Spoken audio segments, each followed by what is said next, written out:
Hi, I'm Mike from Miller Vintage Hi-Fi. Quick update for the channel. Stella, you know how many times she's hacked as I'm trying to record this video? That's like the 4th time.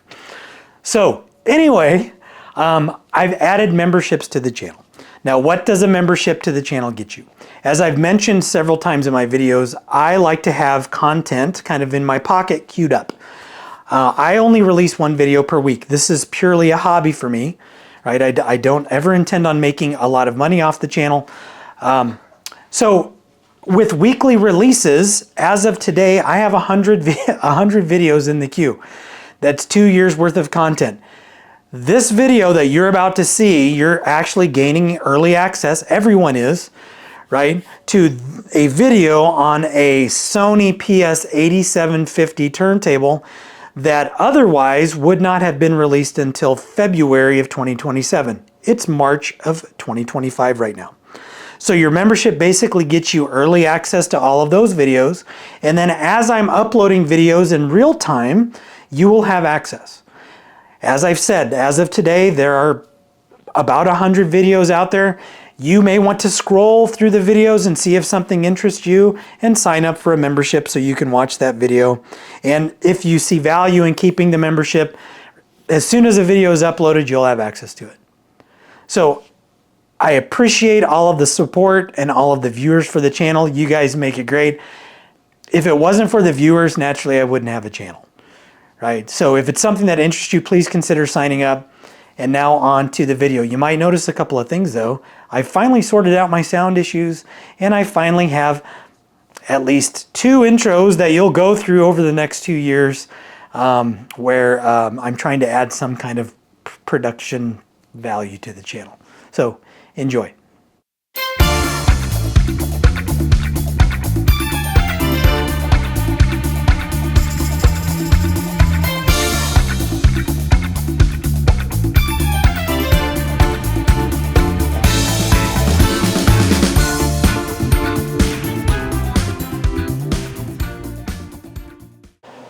All right, on the bench today, and your eyes do not deceive you, this is my holy grail turntable, Sony PS8750. That's a little bit of overspray from when I was cleaning this yesterday. That ought to clean right up. Wanted one of these for a long time. This one popped up on eBay. Perfect condition, complete, 2 head shells, high-end cartridges with it. It was an amazing buy. I even have the little wrench that goes with the tone arm to do VTA adjustments. So here's what this is doing. Let me show you real quick. And there are 2 things that I have to sort out. Number 1, there is an electronic issue, and there's a mechanical issue. So if I power it on, you may see the light flash down here. And it's not even flashing anymore. The strobe, the neon light, is intermittent. So we need to sort that out. We also have Quartz lock is pretty unstable. It's running at 33.4 and you can see it kind of jerking. However, with the Quartz lock off, the speed is dead on. We also have an issue where the tone arm will not move. Right, so even though there's not a head shell on here, right, if I were to hit start, it's going to start up just fine. Again, you can't see the speed, and I can't see the strobe, but as measured inside, using an incandescent light bulb, right, I can see that this is locked in there. If I put Quartz lock on, again, it speeds up just a little bit, and it starts to get a little bit herky-jerky. But start doesn't do anything, and reject doesn't do anything. The tone arm won't move at all. It'll shut itself off. This thing will spin for 5 minutes. So it's actually shutting itself off. I think that, oh, whoops, start, stop. There we go. I think there might be a brake on this, but I'm not sure. I really don't know that much about it. So what I'm going to do is I'm going to start off by sorting out the mechanical.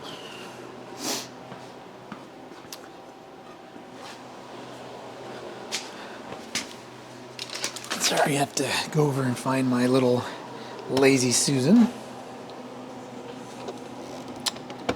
And I know this has a belt, one belt, and I also know that these suffer from the dreaded hardening of grease. I was watching a Liquid Audio, is it Liquid Audio? Video on his restoration of one of these. I almost did this portion inside because it is kind of cold. We're in the middle of a blizzard. Well, actually, we're the day after a blizzard. But the winds are crazy. They're like 60 mile an hour gusts, 60 to 70. So hopefully we keep power while I'm doing this. So take the bottom off. And again, this thing is just beautiful. I mean, just absolutely gorgeous. Perfect condition. So here we have the belt. And there we have some gears that are not, the worm gear is good. The belt is loose and misshapen. It's not it's elastic, but it could be better. And these gears are just frozen. So let me start off by first removing this E-clip here. And I want to pull this gear off. This one should just come out, I'm hoping. Yeah, just pop right up. Okay, so that gear seems to be okay. This gear here is not moving at all, but let me make sure that, yeah, that's not a part of that assembly.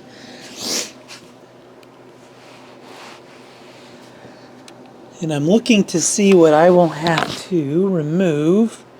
Looks like there's probably one bracket I'm going to have to remove.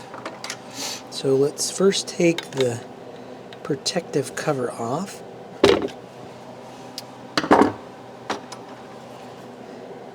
For the tone arm wires.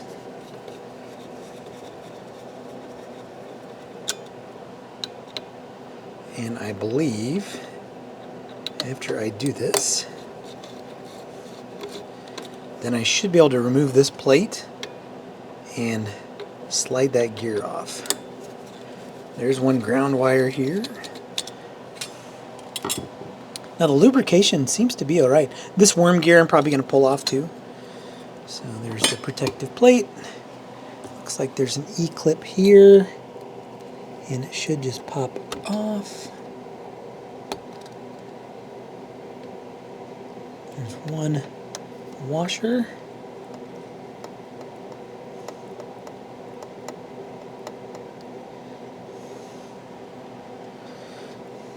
There we go. All right, and that needs to be cleaned and lubricated as well.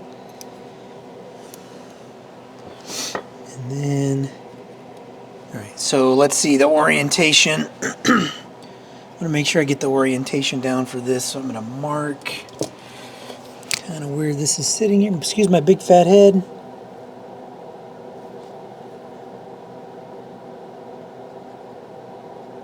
And make sure I get that aligned. And we'll pull this off. Sorry if my head's in the way. Oh man, that one is going to be tough. We have to get a razor blade out and get in there. Yeah, this one, I may actually have to douse this with some alcohol just to loosen it to where I can get that off.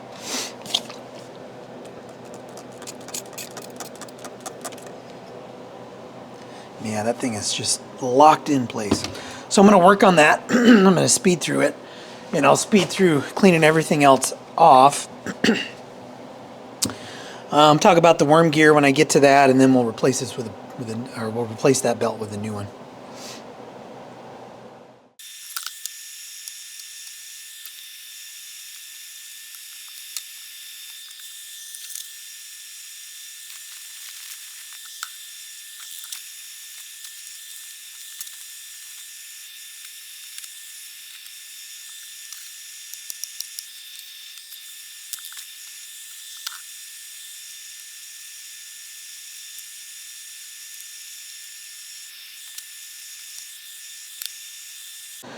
I do want to show you, there's a Stewart pimple on this little post here. This one doesn't fit real well. So I'm going to see what I can do with this. As long as there's enough to grab, it should be alright. But I'm just going to have to keep an eye on that and see how that works. I don't know where the washer went for this gear here. I think it fell underneath, so once I get this together, I'm going to flip it over, see if I can find that gear.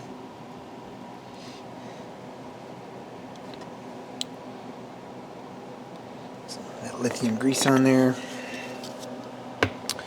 So I just wanted to point that out as I was working through this, what I was looking at.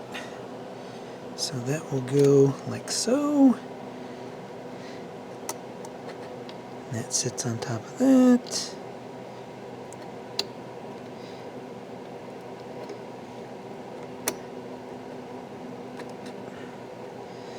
Man, I may have to look to see. That doesn't seem right.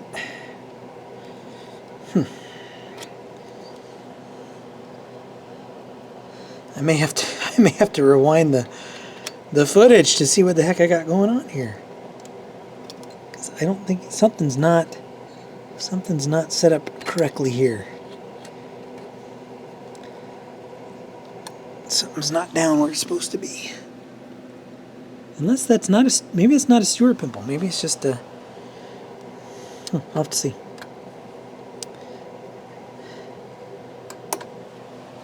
Because that, I mean, if it's there, there's no, I can't go down any further with this assembly here. So maybe it's just a rubber piece to act as a bumper against that. We'll find out together. So anyway, as I was saying, this, oh, this stuff keeps flaking off there.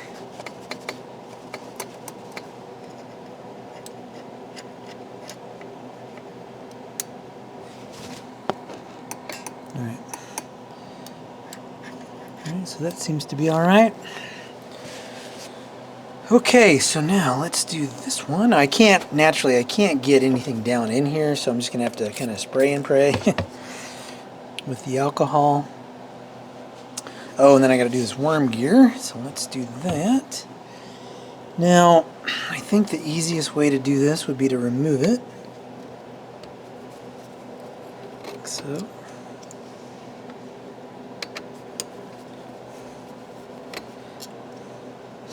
And I think I'm done with this. I might as well get these screws put in here. So anyway, what I'm going to do is move on to working on the worm gear and then replacing that belt.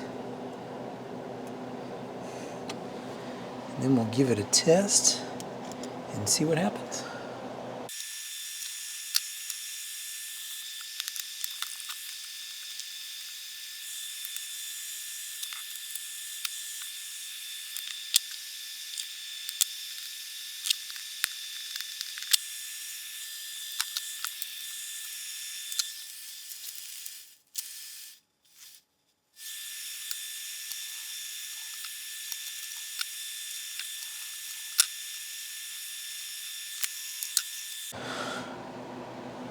Alright, so all that's done. I still have to see if I can find that washer. Not sure where that went. Not sure where it went. I may have to rewind the tape, as they used to say. So let's see. Just want to flip this over and make sure. No, I don't think there's anything in there.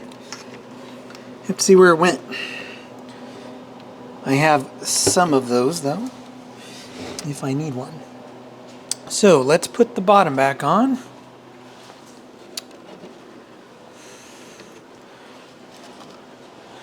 Now what usually happens is I get something out of alignment, so we'll see how much of a chore this is going to be. I'm just going to put 2 screws in though, because I anticipate I'll have to go back in there and address something.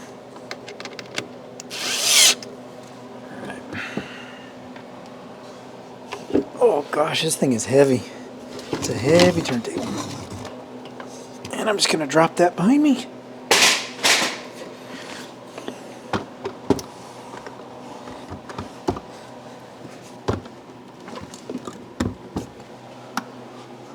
Oh, I'm sitting on something. Okay, so let's get... And this is not one of the head shells that came with this. This is just some random head shell I keep on the bench. I have the actual head shells that came with it. That is super cool.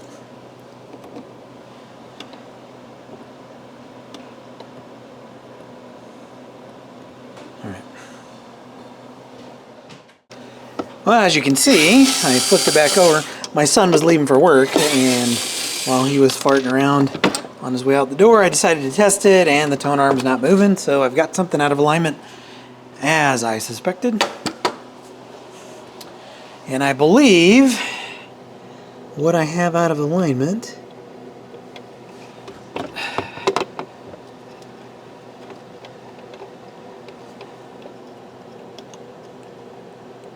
oh, belt came off, number one. Oh. Alright. You know, maybe that belt might be a little bit small.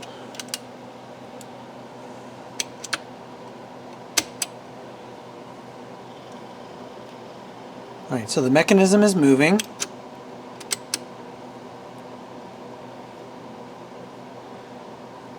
Yeah, I think that belt's a little bit loose.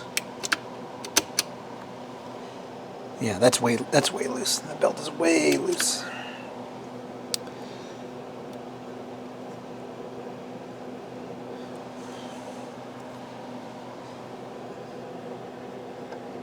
Although maybe it's not. I think it's just hitting the end of the line there.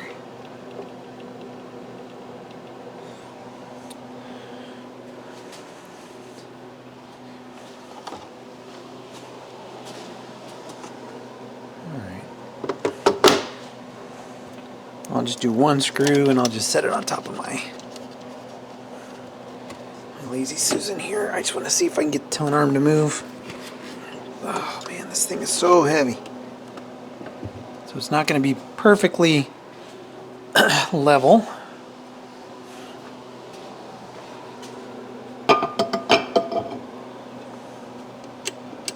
Power.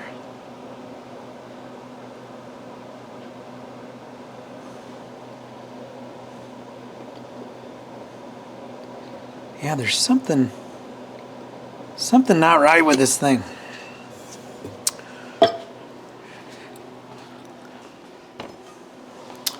Something not right with this thing. I wonder if that belt slipped off again.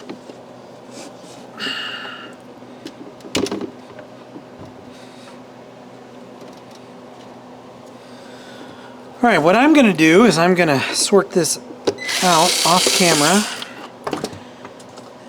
Let you know what I found. The belt is still in the place it's supposed to be. So, well, maybe I'll leave the camera running here just for a second. So what's going on right now is the tone arm is not moving. It's kind of stuck in that position. So if I turn it on,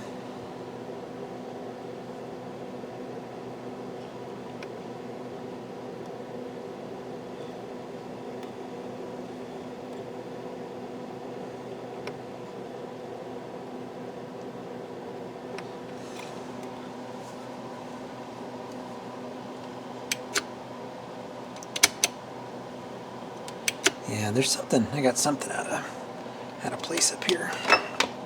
So I'm gonna fart around with this, let you know what I found. All right, that was quick.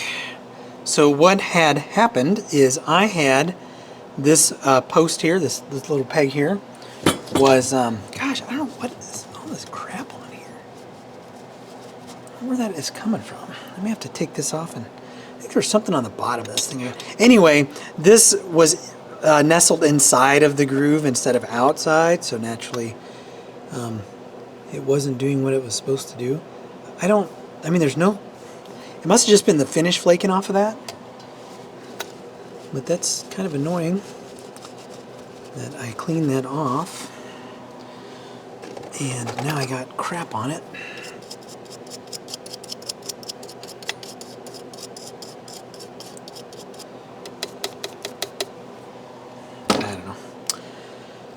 I don't know. Alright, so put this back.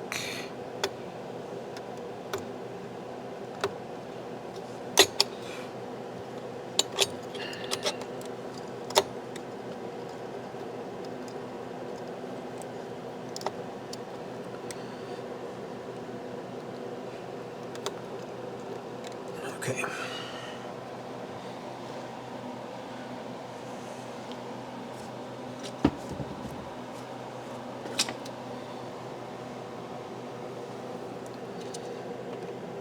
Now, let's see if that works.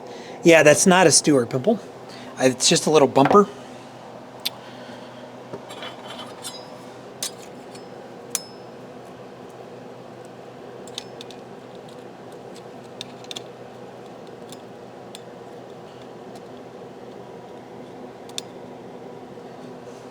Now, for the lamp and the quartz lock, this is the board I'm going to be looking at. Again, I was looking at Liquid Audio's the actual blog post that they put out regarding the repair that they did on one of these, and there are vias on this board. So basically, it's for all intents and purposes, it's a little metal rod that connects one side of the board to the other, and kind of like on a Sansui 9090 DB, those vias will sometimes develop cracks. So that could be an issue. It could be an issue with the capacitor. Could be that transistor there.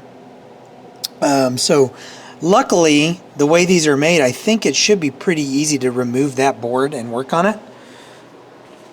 I'll probably end up pulling everything off the board and testing it. I may try to test it, but as you can see, there's no really good way to access the bottom and the test points with the bottom removed, right? I mean, I can prop up boards on the sides and that kind of thing, but I don't know. Well, I guess I'm not doing all these. I'm just going to do two because I am going to work on that board. I'd like to get this done today, throughout the course of the day, if at all possible. I just have to see how far I can get. So that should have freed up the arm. So that arm should move the way it's supposed to. Again, this thing is so heavy.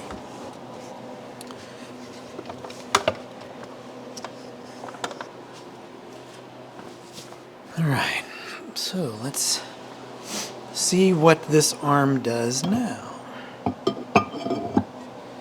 So we have it. Okay, so it's on.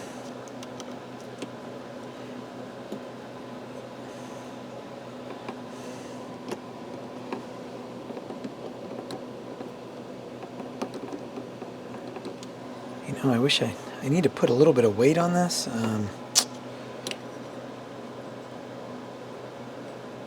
Let's see. Alright, so it's on, plugged in. Let me hit start.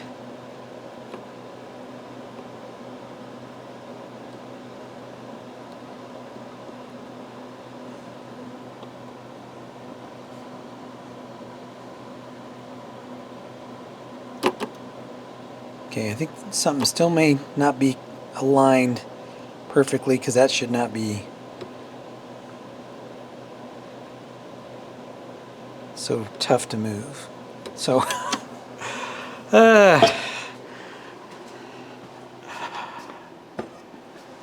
so it looks like I'm going to be fighting this for a while. It's just a matter of getting everything aligned, which again I kind of anticipated. So I'm going to do this off camera, come back and let you know what I found. Alright, so I got it figured out. And it was an alignment issue, and I do have the head shell that came with this on there, just because I needed some kind of weight. So power, right? Did that flash? I don't know. So tone arm elevator is working. I'll hit start. Right, tone arm comes over, goes into the groove. Now I do need to test for. That's a little bit of hiccup there. I have to look at that. So there's a little bit of a delayed reaction in the tone arm elevator dropping. But anyway, goes, hits the run out, picked up, and brings it back. So I do have to adjust it just a little bit. It's a little bit off there, and that might be by design so it doesn't get locked in there. But anyway, so I'm going to flip this back over. I'm going to look at this, and I'm also going to work on that. All right, so I think that issue is just some gunk in here, so I'm going to clean that up at some point. But what I want to do first, I'm going to test. I'm going to pull up the service manual over here, and I'm going to test some voltages on this board and see if I can figure out exactly what's going on with that lamp. So I'm gonna do that off camera. All you're gonna see is me moving probes around and trying to figure out what voltages are. See if I can isolate where the problem might be for the strobe. Right, I think I have it figured out. Now, as you can tell, the lights are off. It's a little bit darker on my bench. So what I did was I wound up reflowing all of the solder except for the connections to the integrated circuits, and I'm just kind of worried about heat in those. It's probably not anything I really have to worry about, but I reflowed solder to everything else, and as I went along I would test, and I was getting close. Now this last time the light stayed on, it came on, everything was good. Before that though, the light would stay on for a while and then it would dim. Quartz lock is dead on now. It's dead on. So let me turn this on. So you see the light is illuminated and it's staying on. Now you won't be able to see the speed. See how it dims? Now I don't know if it's supposed to dim like that or not.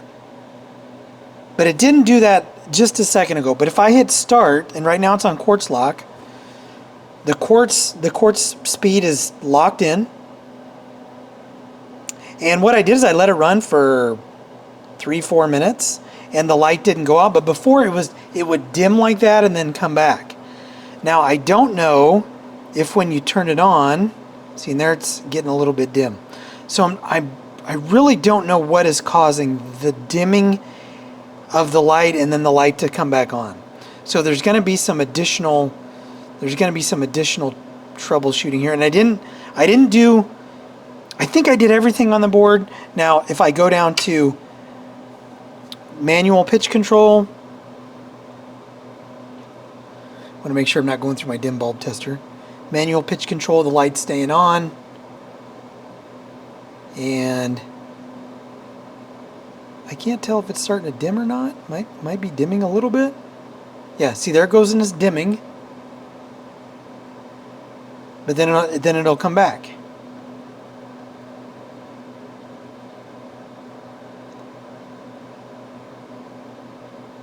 So I really don't know what that is. There are transistors that are part of the regulated power supply that are hard to find. They're not common. They're not common values. So I'm going to work on this a little bit more. Yeah, I just don't know why it dims like that. It'll stay light, it'll stay good and bright for a while and then dim. It's so weird. It's so absolutely weird. But the good thing is, quartz lock is locked in there right now. So I might let this run just for a little bit. I just want to see what happens. And then I'll kind of go on to whatever my next step is going to be. And let you know what I found out. Alright, so it's been about a week. I had to order some parts. I had to actually order one part. I want to recap what I have done because I don't remember where I left off in the video. So the speed stability issue, I was able to get the quartz lock to work, right, without any issue by touching up all of the solder joints on both sides of the board, right? So normally you have components and then, you know, where you solder them underneath. This board uses, I don't know if this is the actual technical term, but it uses vias. So let me see if I can zoom in here and find one of these vias. Let's see, where am I at? I can't really see that clearly. Let me move here. All right, so if you look at, we have orange wire, we have a via. We have a blue wire, we have a via. This is a piece of metal, right? It's just a piece of metal that's connecting the trace on this side of the board to a trace on the other side of the board. So you have about 40, maybe slightly more of these vias on the board. So it's always a good practice, right, to go and touch up all of those vias. What I did is I did all of the vias on this side of the board, and you can see them. They're just all over the place. I also touched up every solder joint on the back of the board. It was time intensive, took me forever. Once I did that, the speed was stable. Quartz lock is dead on now. Sometimes, right, touching up the vias, resoldering the components on the board, sometimes that will also help with the light, right? Because the light was not working. It was start out bright, and then it would dim, and then it would get bright, and then it would get dim. And what I did is I started poking around the voltages on the board, specifically the voltages going to the lamp, right? This pink wire in this coupler, and then the white wire, and my voltages were way off. So I had suspected, right, one of these three transistors. I swapped out an NTE 175 for this 2SC1431 and had the same results. Tested this transistor, this transistor, this transistor, I think this one as well, or maybe it's just these three. They were good. The cap was good. The resistors were good. I was so focused on something being wrong here, I didn't go any further for a while. I had replaced this capacitor here, but because I had figured out that it couldn't possibly be an electrolytic capacitor, I did not look at the capacitor that was right here. Now, if I get my Atlas tester out and I fire it up, oh man, that label came right off there. And I fire it up and I check this 10 microfarad, 350 volt capacitor. It doesn't even recognize it as a component. This capacitor is dead, absolutely dead. Now, I don't know about you, but I do not, because I don't do tube gear, I don't have any 10 microfarad 350 volt capacitors that I normally stock. However, once upon a time I came into a bunch of equipment and there was like a box of like tubes and tube caps and those types of things. I had a 4 microfarad 400 volt capacitor. It's gigantic, but I figured, right, 4 microfarads, 10 microfarads, you know, a 10 microfarad cap, it could get out of spec to where it might be 4, 5, 6. And I thought, okay, that would probably get me to where it would at least stabilize the voltages, which it did. And I ran it for like 4 records. The light stays on all the time. Light works perfectly fine. I didn't want to keep that one in there though, because I want to put a 10 microfarad 350 volt capacitor in there, and they just arrived today. So this will be the last thing that I will do as far as the repair on this Sony PS8750. Now, there is another board here. It does have some electrolytics. I'm probably going to hold off on doing anything with this board right now. I may come back to it at some point in time and recap it. When I go to edit the video, if I've done it, I'll go ahead and include it. But what I'm going to do right now is I'm going to remove, right, this 10 microfarad 350 volt, or in this case the 4 microfarad 400 volt cap, and put in the proper capacitor. One additional thing, be very, very careful as you're moving this board in and out, right? This little wire here, I lost my auto return capability because this little wire here right? I had grabbed it accidentally with the board and ripped it off. That's the light, I think it's either the light or the light sensor. I think it's the lamp, right? But basically the lamp was not illuminated or it wasn't being sensed because that wire became disconnected. So, and that kind of took me by surprise because I was like, what? Why is that happening? Right? Why did I lose my auto return? It was working just fine. So I'm going to remove this cap and then we're going to put the new cap in. Then I'm going to flip it over and I'm going to show you that everything is working.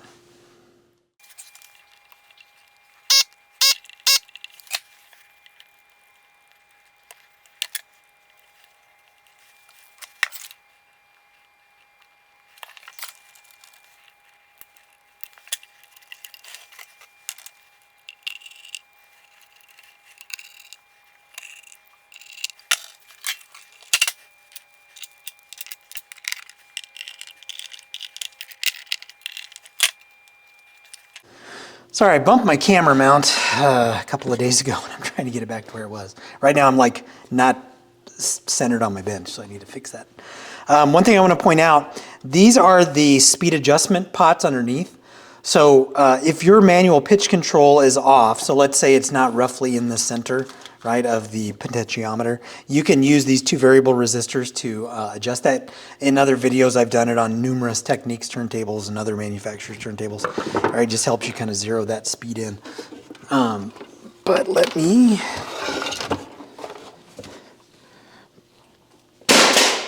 get that out of the way.